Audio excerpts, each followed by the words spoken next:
How's it going, everyone? It's me, Brandon, and I am back with another reaction, man. They announced this 2 weeks ago, and I've been so ready to watch this. It's Deku versus Asta, Death Battle, My Hero Academia versus Black Clover. I'm so excited to see it.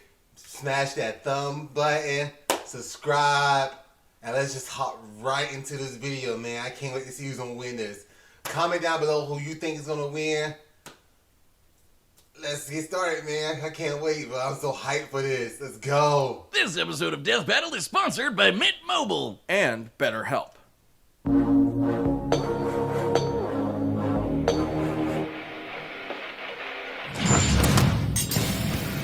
Deku, My Hero Academia's super student straight out of UA High. Asta, the anti-magical ass kicker from Black Clover. Though you may be born bereft of the same gifts as your peers, there is nothing stopping you from achieving your dreams. As long as you're a fictional character in a fantasy world. As long as you've got your friends by your side, you'll pack a hell of a punch. He's Wiz and I'm Boomstick. And it's our job to analyze their weapons, armor, and skills to find out who would win a death battle. Go. Izuku Midoriya wanted only one thing from life: to be a beacon of hope, just like his idol, the #1 ranked superhero in Japan, All Might. Too bad he was born a freak with no powers. You heard right. This is like a reverse X-Men thing where 80% of the population gets red superpowers, or quirks as they're called, while the remaining fifth are stuck as basic bitches, or as his spiky-haired bully Bakugo called him, Deku. That's a pun on the Japanese word dekunobu, meaning good for nothing.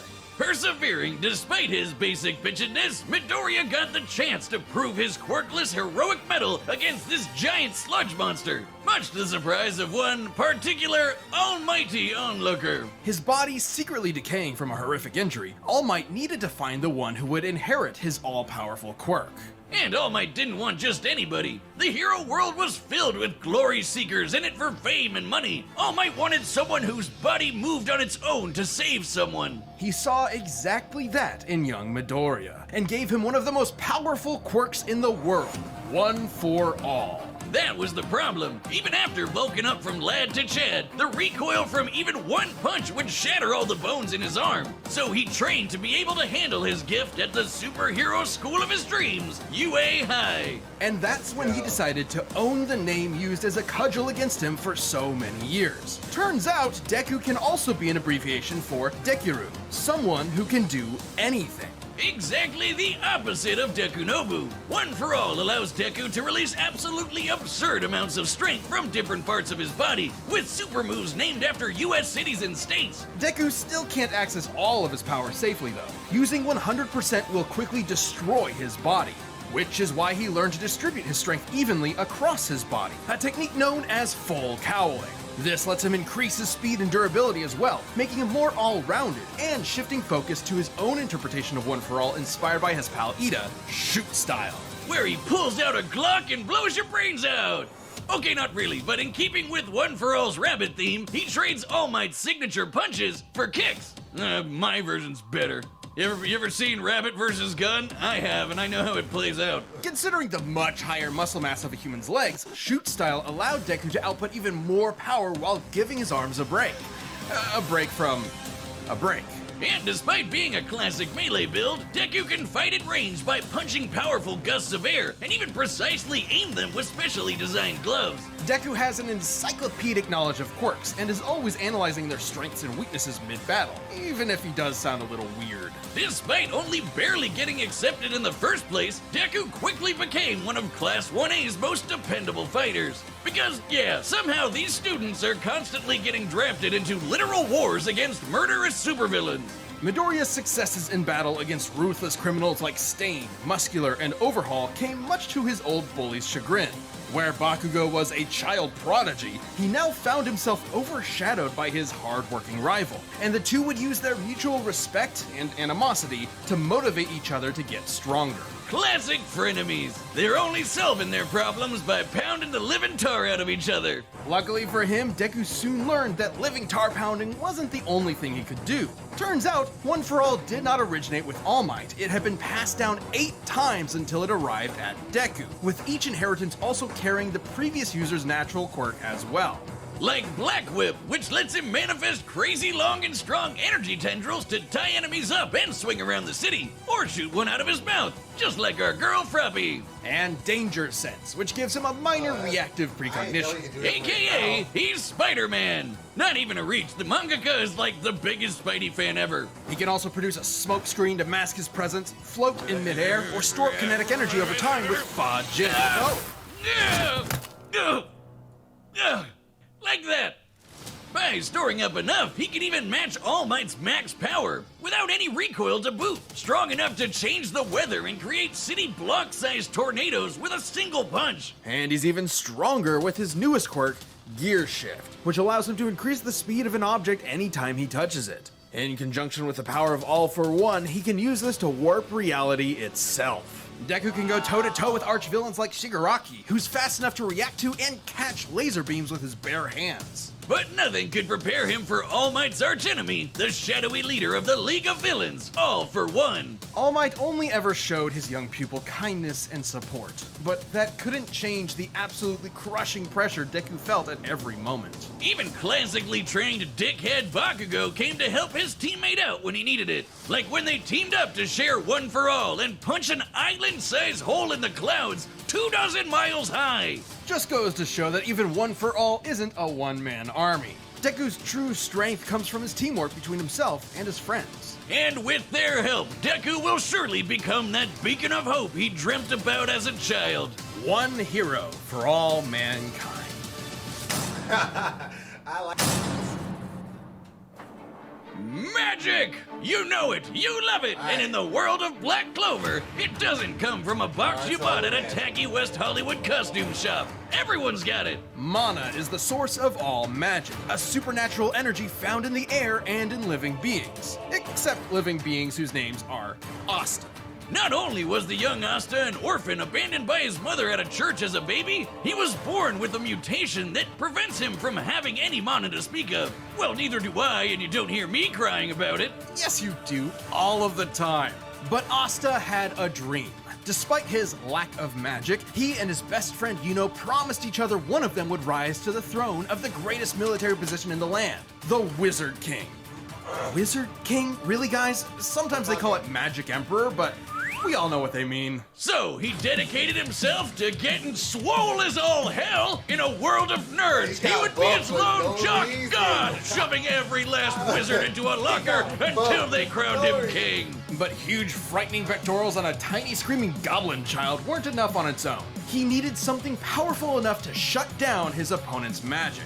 He needed the 5-leaf clover grimoire. Essentially a book of spells, a grimoire will choose its user and float beside their wielder at all times. And Asta was lucky enough to receive the Uno reverse card of grimoires. The 5-leaf clover can harness the power of anti-magic, which will literally nullify the effects of other magic spells. Almost like wizard kryptonite. Let the locker stuffing commence! Haha, get nerds! It wasn't long before Asta was accepted into one of the 9 squads of Clover Kingdom's Magic Knights, the Black Bulls, filled with lazy drunkards, antisocial otakus, and literal sociopaths. My kind of people!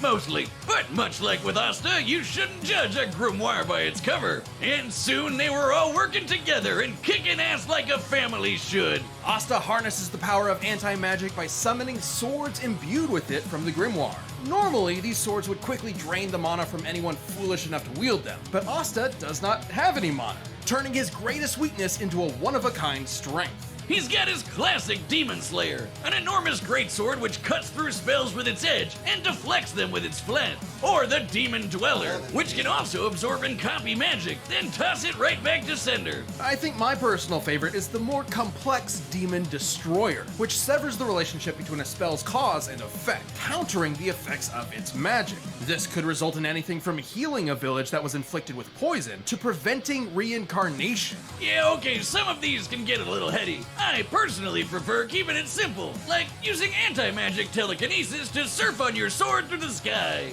It's worth noting that these swords are made specifically for countering magical attacks and sources of mana. The swords will act as though blunted when striking non-magical foes, more akin to giant clubs than actual blades. Not entirely inconsistent with real-life greatswords. But none of that's even close to as cool as his deadliest sword, the Demon Slasher, a katana as black as the pits of hell and twice as badass. This one actually does cut like a sword, but it's complicated. It lets Asta actually select what he does and does not want to cut, only affecting his target while leaving anything else unharmed. Okay, at this point, isn't that just magic? Magic with a loophole. And he studied the blade long enough to become a master swordsman to boot. Not in the real life sense, in the anime sense. He can spin himself like a tornado to deflect magic spells, thrust forward at top speed like a charging bull, launch a barrage of anti-magic projectiles, and even channel anti-magic into his swords to vastly increase their size. Well, while he may be no good with mana, he has learned to detect ki. Because of course. The life force existing in all things. Asta can detect hidden opponents and even predict their movements ahead of time, as long as he's fast enough to react. With such crazy powers, Asta was taking on threats like the Eye of the Midnight Sun, the Devil Zagrid, and the Dark Triad. So many nerds, never enough lockers. Too bad for Asta though, he had one serious inner demon. Literally, housed within the five-leaf clover grimoire was Liba, a demon exiled from hell for completely lacking magical powers, and who just so happened to get adopted by Asta's mother. Until he got possessed by a different demon and killed her. Vowing vengeance on all demonkind, Liba manifested anti-magic from his hatred as a way to kick their asses, which gave him and Asta a lot of common ground, despite the whole, mom murder thing. In fact, the two became true brothers and formed an unstoppable duo. Liba can actually fully merge with Asta for a massive power boost that lasts up to 5 minutes, at the cost of leaving Asta nearly powerless for the next half hour. Come on, I want it. Yeah, I mean, I'll take it if I get to be strong enough to slice buildings to pieces, obliterate huge chunks of earth, and tear the most powerful demons apart. Give me the goddamn book. I'm the book boy, okay? Even characters earlier in the series like Patoli had magic capable of completely vaporizing the entire Clover Kingdom in a single attack.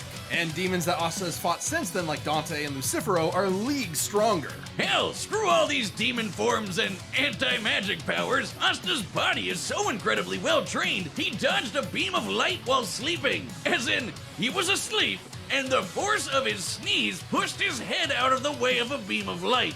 Light speed sneezes, everyone! And despite his headstrong and irritating personality, AKA screaming at the top of his lungs as often as possible. Asta's an intelligent fighter who has leveraged his skill against far more experienced foes. But he wouldn't be anywhere without the ragtag band of deviants he calls friends. With them at his side, there's no way he won't climb the ranks to take the Wizard King's throne. Especially with Yuno pushing them both to get stronger. Unlike other classic shonen rivalries, this one isn't tainted by antagonism. They truly want what's best for each other, even if they're competing for the same throne. Yuno's gonna need all the luck he can get, cause even if Asta never gets mana of his own, his true magic is never given up. All right, the combatants are set, and we've run the data through all possibilities. It's time for a death battle!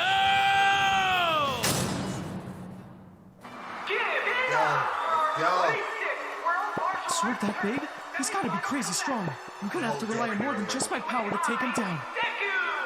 And the Black Bull Magic Knight, Asta! Just gotta hit him really hard.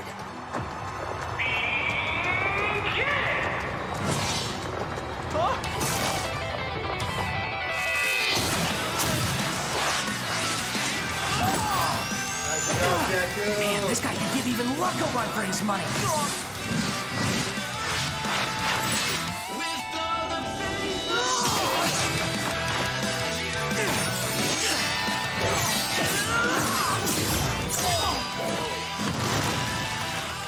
Aren't swords supposed to be sharp? His speed isn't slowed by his sword's weight at all. Gotta hamper his movements and get that book out of his hands. He found me!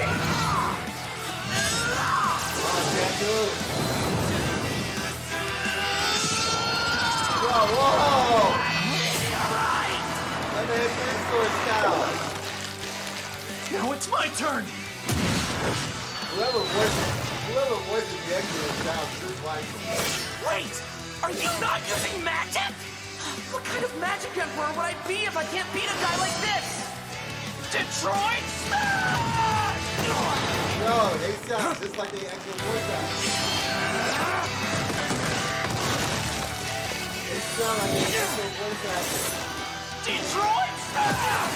Detroit Smash!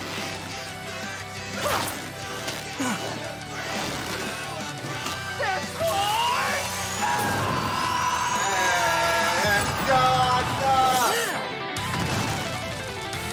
Let's go, Deku. Let's go.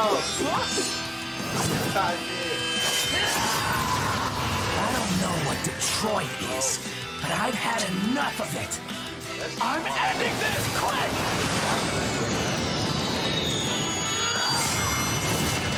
Hit me with all you've got, because I'm never going down!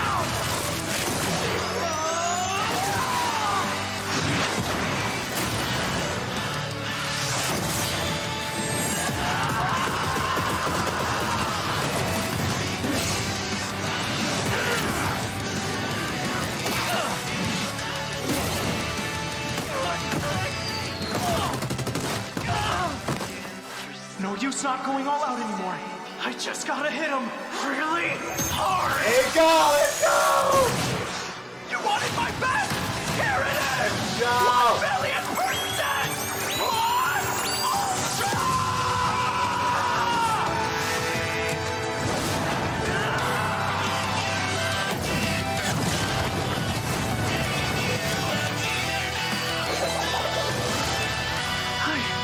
I did it. No. No. Oh, no. Take that, Detroit. For our final round, as Asta takes on last year's reigning champion, Mr. Satan! KO! Poor Deku. He tried his best, but Asta just shoved him into that great big locker in the sky. Both Deku and Asta were fairly evenly matched melee fighters without any specific abilities to give one an easy edge over the other. Though, to be fair, the variety of quirks Deku inherited from past users of One For All did make him more versatile and unpredictable. Plus, quirks are biological mutations, not connected to some supernatural energy source like mana, so Asta's anti-magic powers were basically useless here. And Deku was generally a smarter and more tactical fighter, but against Asta's incredible might, this time brawn beat brains. Let's crunch some numbers! Deku's greatest feat of strength was splitting that enormous cloud formation with Bakugo. By measuring the size of the island and comparing it to the clouds above, we can determine they dispersed over 63 trillion kilograms of water. That's the weight of the Great Pyramid of Giza. 12,000 of them! And required an energy of nearly 80 teratons of TNT per punch. Let's compare that to Asta. But Toli's spell was going to be strong enough to vaporize a country the size of the Clover Kingdom. We can use this map from the manga to estimate the size of Clover Kingdom to be about 500 kilometers in diameter, about half the length of Great Britain. Vaporizing a country of that size would require an energy of over 480 teratons of TNT, over 6 times greater than Deku's punch. While Asta uses anti-magic, it isn't an automatic counter. It needs to be comparable in strength to the spell it's combating. And Asta's gotten way stronger since. Asta was also quicker. Sure, scaling to Shigaraki would give Deku roughly light speed reaction time. But Asta could dodge light in his sleep, and that's his base form, even before transforming with Lipa to get way faster. And since Deku and Asta's precognitive abilities more or less matched each other, it was only a matter of time before Asta simply overwhelmed him. Especially since Deku has struggled in the past against faster opponents. Sure, Deku was smarter, but if he literally didn't have enough time to come up with a plan of attack before getting hammered, his brains were wasted. Deku's tactical brilliance and harem-scarum tenacity definitely gave his opponent a run for his money, but Asta's raw power, blinding speed, and deadlier weaponry spelled the end for All Might's pupil. Deku gave it his all, and I wish he had won. Hasta la vista. The winner is Asta. Hey, if you want more Death Metal That was ASAP, cool, why not though. grab a membership? That You'll was get exclusive cool. emotes, badges, live chat, live streams, and a bunch of behind-the-scenes stuff. Just click that join little button. salty. Thanks for watching.